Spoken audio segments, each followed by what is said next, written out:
কামৰূপৰ দদৰাত অৱস্থিত LNP Bharat gas এজেন্সিৰ গ্ৰাহকক হাৰাশাস্তি দিছে ভাৰত পেট্ৰলিয়াম কৰ্তৃপক্ষই। অভিযোগ অনুসৰি দদৰাত অৱস্থিত LNP ভাৰত গেছ এজেন্সিৰ কিছু সংখ্যক গ্ৰাহকক আগতীয়াকৈ নজনোৱাকৈ আন এজেন্সিলৈ লৈ যায়। LNP ভাৰত গেছ এজেন্সিৰ পৰা গ্ৰাহকে গেছ এজেন্সিলৈ গেছ চিলিণ্ডাৰ ক্ৰয় কৰিবলৈ যাওঁতে ধৰা পৰে এই কথা। গ্ৰাহকসকলে জনোৱা মতে তেওঁলোকৰ মাজত বহুতৰ কাৰ্ড দদৰাৰ পৰিৱৰ্তে গুৱাহাটী ৰাজগড়ত থকা দাস গেছ এজেন্সিলৈ স্থানান্তৰিত কৰা হয়। ভাৰত পেট্ৰলিয়ামৰ এনে কামত স্বাভাৱিকতে বিপদত পৰিছে এতিয়া গ্ৰাহকসকল, কিয়নো দদৰাৰ পৰা নিলগৰ গুৱাহাটী ৰাজগড়ত দৈনিক চিলিণ্ডাৰ অনা নিয়া কৰাটো কোনোপধ্যে সম্ভৱপৰ নহয়। সেয়ে এতিয়া ক্ষোভিত হৈ পৰিছে গ্ৰাহকসকল। সংবাদ মাধ্যমৰ জৰিয়তে গ্ৰাহকসকলে কৰ্তৃপক্ষক সমস্যা সমাধান কৰিবলৈ আহ্বান জনায়।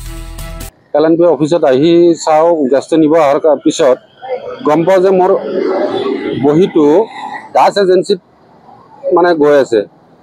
এতিয়া কথা হ'ল, মোক কোনো নুসুধা কৰি LNPৰ অনাৰে নুসুধা কৰি আৰু দাস এজেন্সিৰ অনাৰে আকৌ নুসুধা কৰি কেনেধৰণৰ কি কৌশলেৰে কেনেকৈ মোৰ এই কনজিউমাৰটো তাত গুচি গ'ল। আৰু দাস এজেন্সিটো মই শুনিব পোৱা মতে ৰাজগড়ৰ হয়।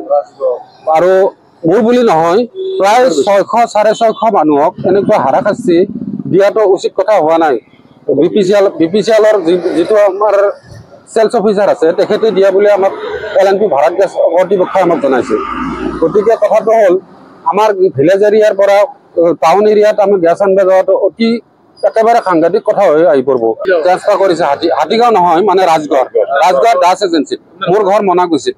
আপটো মই মনাগুচিৰ পৰা খবৰ পাইছোঁ, কোলাহাটী, মনাগুচি, বাহানা, হাদালা, চেঁচামুখ, পচৰীয়া, বৰিজানি এইখিনি এৰিয়া আমাৰ দদৰা LNP ভাৰত গেছ গ্ৰামীণ বিতৰকে সহজ সৰলভাৱে আমাক ডিষ্ট্ৰিবিউট কৰি আছিল। তাৰপিছত সেই বস্তুখিনি হঠাতে আমাৰ এনেকুৱা কৰি দিছে, দাস এজেন্সিত মানে পঠাই দিছে মানুহখিনিক হাৰাশাস্তি কৰিবৰ কাৰণে। কি উদ্দেশ্যত? গুৱাহাটী ৰাজগড় এজেন্সি আজি ৰাতিপুৱাৰ পৰা আহি LNP ভাৰত গেছ এজেন্সি কৰ্তৃপক্ষক আমি জনোৱাৰ পিছত সিহঁতে কয় যে আমি এইবিলাক কৰা নাই, আমাৰ মানে BPCL কৰ্তৃপক্ষ কৰিছে। BPCL ক'ৰ BPCL চেলছ অফিচাৰে কৰিছে? আমাক কমচে কম কনজিউমাৰৰ নাম্বাৰ আছে, আধাৰ কাৰ্ড লিংক আছে, আমাক জনাব লাগিব। আমি নজনা কৰি কেনেধৰণকৈ কথা কৰাটো আমি উচিত কথা হোৱা নাই। গতিকে আমাক অতি শীঘ্ৰে LNP ভাৰত গেছ এজেন্সিত আমাক গোটেই যেনেকৈ লৈ গৈছিল সেনেকৈ আমাক ট্ৰেন্সফাৰ দিয়াৰ কাৰণে আমি দাবী জনাইছোঁ। নহ'লে আমি অতি সোনকালে এই বৃহৎ এৰিয়াটোৱে প্ৰশাসনৰ ওচৰত যাবলৈ বাধ্য হ'ম। আৰু আমি এই কথা আনকি আমি হেমন্ত বিশ্ব শৰ্মাক জনোৱাৰ কাৰণে প্ৰস্তুত হৈ আছোঁ। মোৰ ঘৰ হাজোত। মই ইয়াৰ পৰা চিলিণ্ডাৰ নিওঁ, মোৰ পৰিয়ালটো, মোৰ ছোৱালীও নিয়ে ইয়াৰ পৰা। আমাৰ সেইখিনিত কমেও 100-150 মান চিলিণ্ডাৰ আছে। সেইখিনি চিলিণ্ডাৰ গোটেই ৰাজগড়ত লৈ গুচি গৈছে, গুৱাহাটী লৈ গুচি গৈছে। সেইটো গুৱাহাটী দিয়াৰ পিছত আমি এতিয়া গুৱাহাটী মাইকী মানুহ যাম কেনেকৈ? মোৰ ঘৰত মতা মানুহ নাই।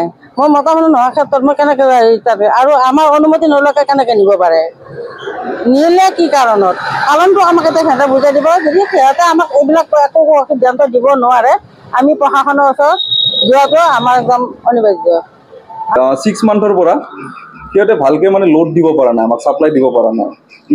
দিব নোৱাৰাৰ কাৰণে বস্তুবিলাক কেনেকুৱা হয়, তাৰপিছত কাষ্টমাৰ মানে অলপ ছেটিছফেকশ্যন নহ'ল। তেতিয়া কাষ্টমাৰক ছাৰ্ভিচ দিয়াত ভাল নহ'ল, যিহেতু কাষ্টমাৰে চিলিণ্ডাৰ পোৱা নাই আজি লাষ্ট 6 মান্থৰ পৰা। তাৰপিছত সিহঁতে মানে ভাবিলে কি কাষ্টমাৰ বেচটো সিহঁতৰ অলপ বেছি আছে, অলপমান তাৰ পৰা কমাই দিওঁ, আমি ছেপাৰেট কৰি দিওঁ, তেতিয়া সিহঁতৰ কমচে কম অলপ লোডটো কমি যাব বা ছাৰ্ভিচটো দিয়াত ভাল হ'ব। সিহঁতে চাগে সেইটো ভাবি কেনে ট্ৰেন্সফাৰ দি দিছে কেইটামান কাষ্টমাৰ। এজ এ অনাৰ হিচাপে মানে আমি এইটোৱে বিচাৰোঁ যে মানে কাষ্টমাৰখিনিকে আমাৰ যিখিনি কাষ্টমাৰ ট্ৰেন্সফাৰ দি দিছে সেইখিনি এতিয়া ঘূৰাই দিব লাগে। ছাৰ্ভিচটো আমি দিম, আমি প্ৰভাইড কৰিম, যিহেতু আমাৰ নিয়াৰ বাই কাষ্টমাৰ হয়, ওচৰৰ কাষ্টমাৰ হয়। আজি অফিচাৰ এখেত আছে ৰবি কুমাৰ। অফিচাৰবিলাক কেনেকুৱা হয়, সিহঁতে থাকে 2-3 বছৰৰ কাৰণে। আজি বিজনেছ এখন কৰি আছোঁ আমি 10 বছৰৰ পৰা। সিহঁতে নাজানে ন কাষ্টমাৰবিলাকৰ বিহেভিয়াৰ বা কাষ্টমাৰ কেনেকুৱা কি ৰেছপন্স, সেইটো আমি ফেচ কৰি আছোঁ। কিন্তু সিহঁতে আহিছে পটককৈ এটা ডিচিশ্যন লৈ দিছে, প্ৰব্লেমত আমাক পেলাইছে, কাষ্টমাৰ জুলুম হৈছে লগতে, এনেকুৱা কথা। শুৱালকুছিৰ পৰা মৃণাল দাসৰ ৰিপৰ্ট, এনি ভাৰত 24।